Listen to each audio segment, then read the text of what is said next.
Yo, what's going on, people? So it's about 10 p.m. right now.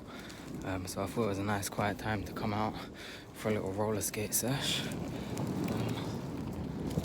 So I'm gonna ride around and I'm gonna kind of cover some basic stuff that I had to figure out when I was skating, especially skating the streets of London, where, see, right there, where there's like just random cracks in the ground.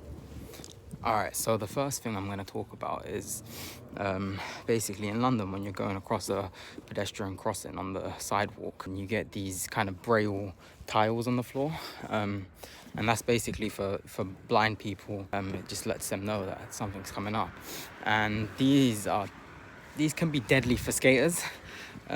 Anybody on wheels, they can be deadly for. So I'm going to show you the easiest way to kind of get around them without doing anything crazy.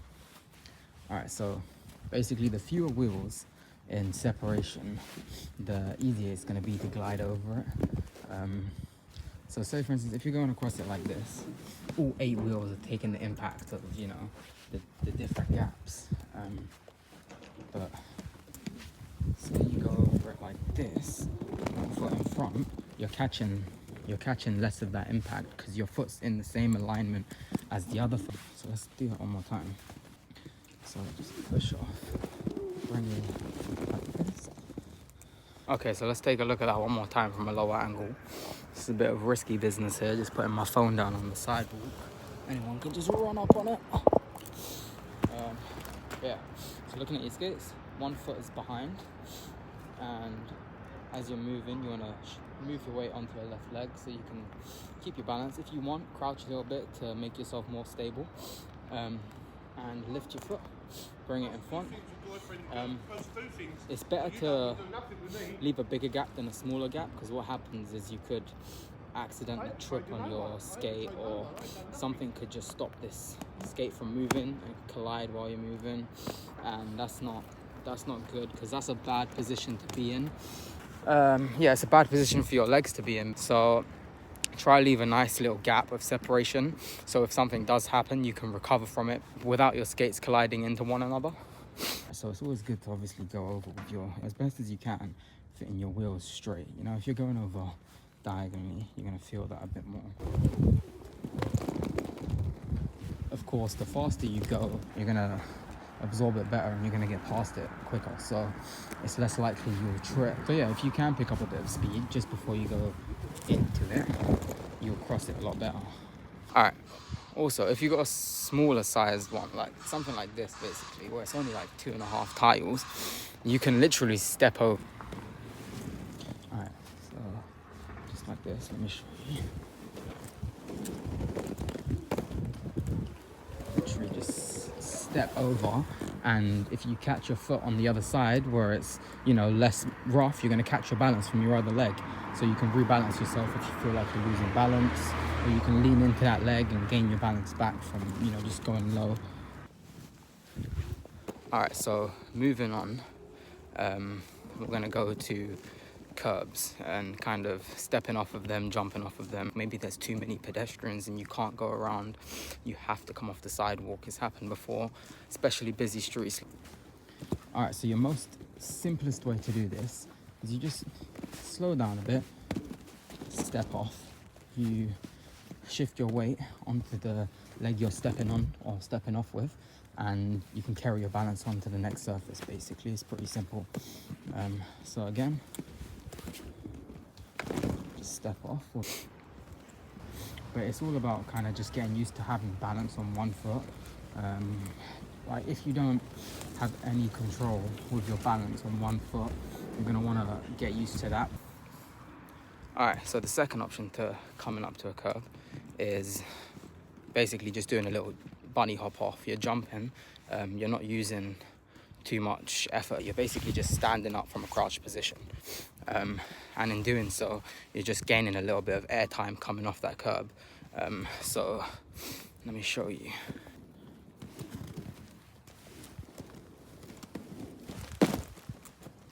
Just like that. Do a little jump. Wow. Alright, so when bunny hopping onto curbs, it's a little bit different from bunny hopping off of curbs. You actually have to use a little bit of energy and lift yourself up.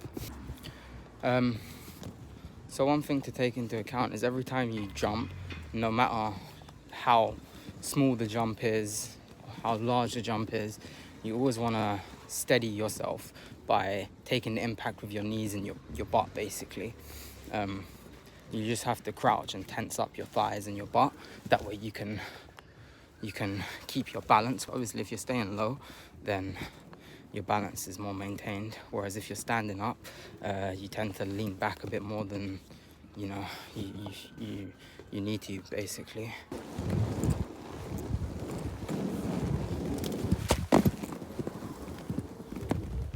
And if you don't feel comfortable going straight off of a raised platform to another platform with your jumps, what you can do is find a line. So find a line on the road, like one of these. So just find a line like this on the road. They're pretty much painted all over. Just find one that's on a low-key road that's not used so much. The thing, and just do that repeatedly until you feel comfortable with your landing. And once you can land like 6 out of 10 times, I would say start going for the curb and start getting used to what that height feels like. Alright, so now we're going to just talk about some basic cracks. So really the only advice I have for this that I've kind of picked up on as of so far is to maintain your speed, really. When you slow down, you feel all the cracks, the bumps, you feel everything, you absorb it a lot easier because you're moving at a slow pace.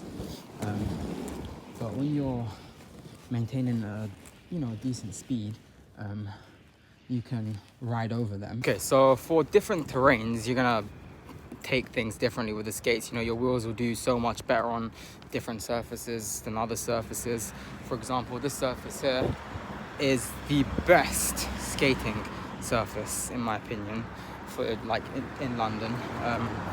It's better than the roads because you move so smoothly and the floor's pretty leveled. When it comes to surfaces like this, you're gonna basically take all of these little raises so much worse than you would on the bigger tiles.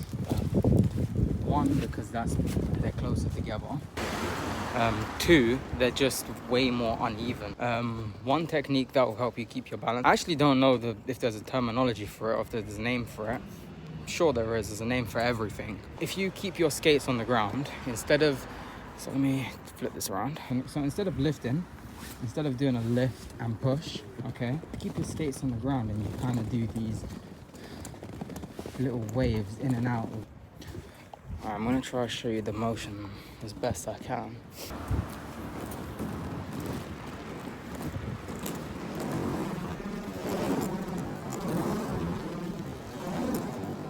Alright, so one more piece of advice that you've probably heard from every skate video you've ever watched, but can't stress the importance of it. Never look at your feet, never look at your skates. You always want to be looking ahead of you. You always want to know what's coming, always stay vigilant.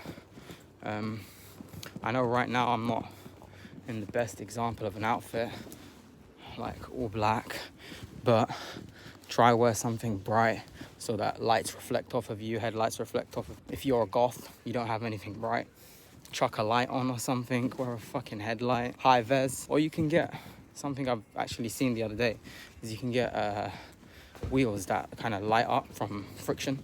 Like when you move, it generates friction and it powers the lights inside the wheels. So that's quite cool. Yeah, alright guys, that's been my first skate video, I guess. If there's a viewing for this and you guys are interested in seeing more, then let me know by subscribing, liking the video, and I'll make sure to do more of these. I go out every night for skates, so it's not going to be that hard to just record whilst doing so. So yeah, anyway, peace out guys. Alright, so one more thing. No,